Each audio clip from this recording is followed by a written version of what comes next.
A las 7 de la noche con 17 minutos les muestro que para hacer un letrero en náhuatl, lo primero hay que usar la escuadra y esta sierra para cortar.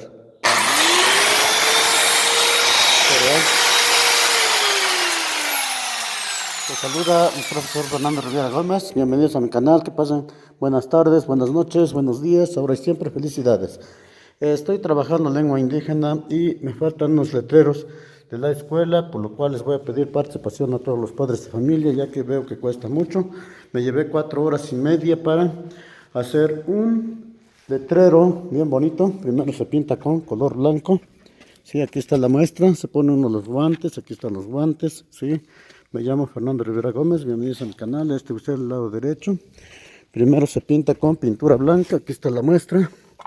Sí, pintura blanca y luego después se traza y pintar con pintura negra, pero les recomiendo la marca Comex.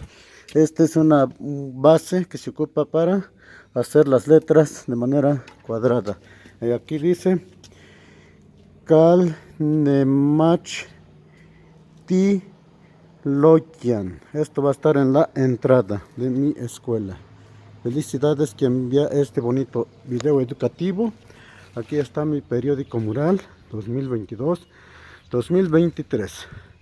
Aquí es Zacaloma, donde labora el profesor Fernando Rivera Gómez. Felicidades que envía mi video educativo. Muchas gracias y